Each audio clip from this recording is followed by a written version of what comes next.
Muchas gracias por platicar con nosotros. Y bueno, este libro se suma a lo que has venido haciendo en los últimos años, ¿no? Que es este testimonio de tu trabajo diplomático. Este libro per se, Cartas de Nueva York, Crónicas desde la tumba del imperio, es un homenaje a Nueva York, es realmente una narrativa que nos lleva de la mano a lo largo de los últimos 4 años en Nueva York, años fundamentales no solo para Nueva York, sino para los Estados Unidos y para el mundo. Lo vivimos hace unos días con la elección y lo vamos a seguir viviendo, ¿no? Porque el país no ha cambiado más allá de los resultados electorales. ¿Cómo deja Trump a Estados Unidos y qué tipo de alternativa es realmente Joe Biden? A ver, yo creo que los Estados Unidos, más allá de la coyuntura política y más allá de quién ocupe la Casa Blanca, de entrada, por supuesto, desde mi punto de vista es muy positivo y lo verás y lo leerán. Le invito a todos a leer el libro, porque ahí se darán cuenta de lo disruptivo que fue el que Donald Trump llegara a la Casa Blanca y lo disruptivo que fue para el país que Donald Trump pasara 4 años en la Casa Blanca, de cierta manera legitimando un discurso divisorio, un discurso de odio, porque es un discurso de odio, y un discurso de eliminación de aquello que no es como yo, y aquello que no es como yo es aquello que no es blanco, que no es evangélico, que no es republicano. Eso fue tremendamente disruptivo.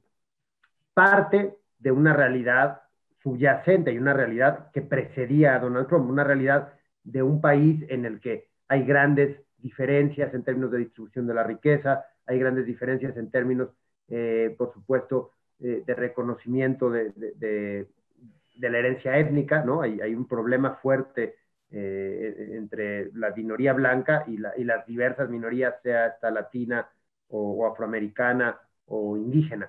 Eh, esas diferencias y esos problemas irresueltos, esa poca integración social que ha habido a lo largo de más de 200 años, desde que se crea el país en 1776, pues de cierta manera llevaron o coadyuvaron a que un discurso y una narrativa demagógica, autoritaria y por supuesto de tipo fascistoide alcanzara el poder, ¿no? Pero no es que esos problemas subyacentes no existieran antes. Esos problemas venían de atrás y continúan al día de hoy. El principal reto del nuevo presidente de los Estados Unidos, el principal reto de Joe Biden, será precisamente tratar de subsanar errores históricos y errores que llevan sobre la mesa no solo décadas, sino años, incluso siglos. Este radicalismo que ya salió y que se hizo visible, pues llegó para quedarse, este radicalismo racista, antimigrante, ¿llegó para quedarse o...? Afortunadamente, la historia nos ha demostrado que nada es permanente, ¿no? Todo cambia. Nos podemos remitir a múltiples ejemplos. Y todo es, de cierta manera, temporal. En este sentido, esa radicalización que ha llevado a la división y al rompimiento del pacto social en los Estados Unidos, desde mi punto de vista también será temporal en la medida, no tanto que la clase política logre hacer algo al respecto, sino que la misma sociedad pueda coadyuvar para sepultarla. ¿Cuál es la expectativa realista sobre en torno a Joe Biden y Kamala Harris? Ya no podemos olvidar que Joe Biden, sus posicionamientos, por ejemplo, en la guerra de Irak, las polémicas de Kamala Harris con el sistema penitenciario en Estados Unidos. Los Estados Unidos dejaron de ejercer un liderazgo, nos guste o no, pero hay un liderazgo ahí y un liderazgo que nace después de la Segunda Guerra Mundial, porque al final del día son los orquestadores del sistema internacional, un sistema que desde mi punto de vista hoy está cambiando, pero que sigue en existencia y sigue operando. ¿Cuál es el punto fundamental del sistema? El sistema de Naciones Unidas, el sistema que se crea después de la Guerra Mundial, el multilateralismo, la cooperación. Los Estados Unidos de plano estuvieron ausentes durante prácticamente 4 años de ese sistema. No solo desprestigiaron a organismos del peso de la OTAN, sino que se hicieron ausentes, por ejemplo, de la UNESCO, de la Organización Mundial de la Salud, del Pacto de París.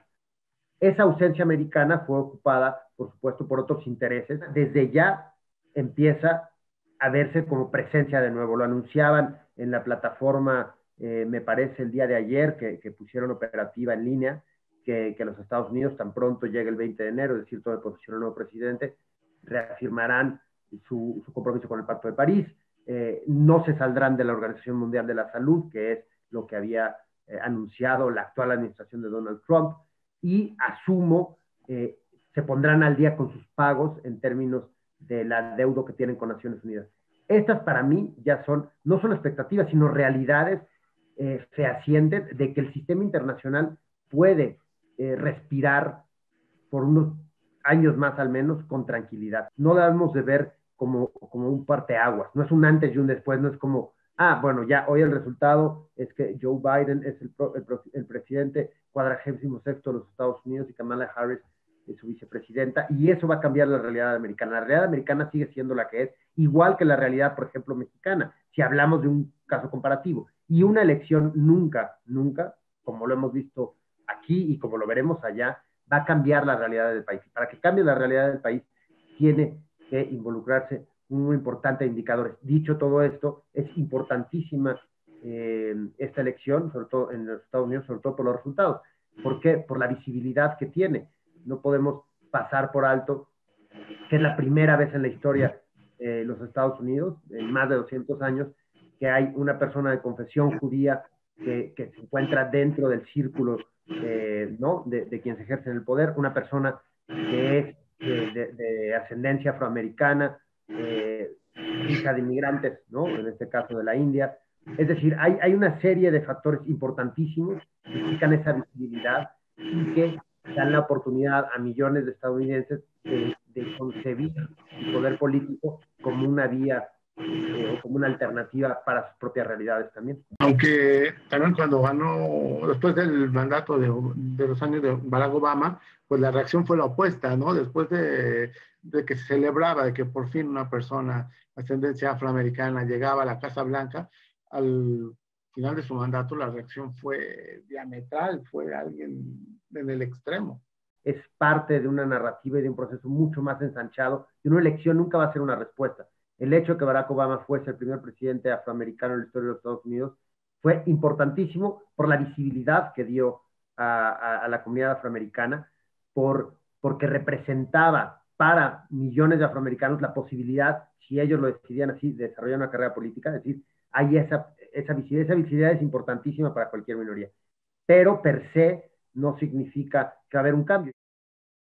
¿Cómo prevés la relación con México y cuál es tu opinión de que el presidente mexicano decidiera no manifestar, esperar a lo que sucediera en las cortes, en tribunales? Multidimensional, porque no solo implica lo que suceda entre la Casa Blanca y en este caso Palacio Nacional o ante Los Pinos. Esa es una parte es una parte casi simbólica, me atrevería a decir. El grueso de la relación, ¿cuál es? El grueso de la relación es California y su relación con Baja California, o Texas y su relación con Chihuahua, la relación entre Tijuana y San Diego, la relación entre Ciudad Juárez y El Paso, la relación entre la enorme diáspora mexicana en los Estados Unidos y la diáspora americana, que es la más grande de los Estados Unidos fuera en cualquier país, es la diáspora americana aquí. Es decir, una relación que trasciende los ciclos políticos, ¿no? Porque esos vínculos, esos lazos, por no hablar, por supuesto, de los intereses económicos de empresas mexicanas allá o de empresas estadounidenses aquí, de los evidentes lazos culturales, ¿no? Basta acercarse a Hollywood y ver cómo los cineastas mexicanos han cambiado la industria, ¿no? De Guillermo del Toro a Cuarón. Es decir, todo esto nos da un contexto que va mucho más allá de la política de alto nivel, la política de alto nivel entre las casas presidenciales de los dos países.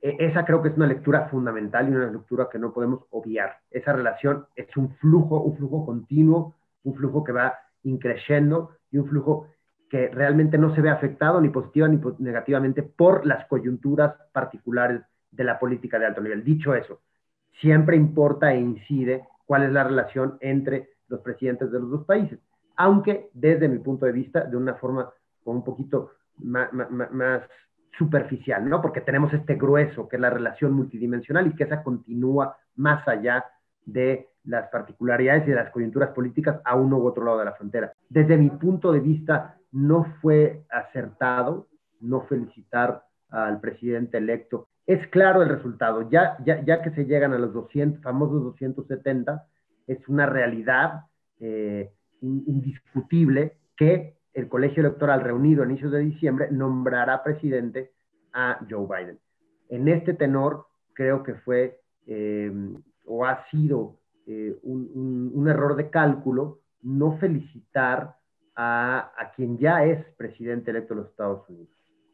No considero que en el largo plazo eso pueda tener mayor calado. ¿Por qué? Porque la relación entre los Estados Unidos y México trasciende de nueva cuenta las coyunturas políticas. Es una relación, ¿no?, de más de 3,000 kilómetros de frontera física, prácticamente 2,000 kilómetros de frontera marítima, y una relación que va mucho más allá de la Casa Blanca y Palacio Nacional. Esa relación está y seguirá estando ahí. Y al final del día, los presidentes de los dos países tienen que tener un diálogo, ¿no? El argumento de si había que esperar a que se oficialice, más allá de la tendencia, que sea del hecho en sí, en estos meses que le quedan a Donald Trump, pudiera, con toda la presión y con todos los exabruptos que ha tenido hacia México, que pudiera reaccionar de alguna manera que nos afectara.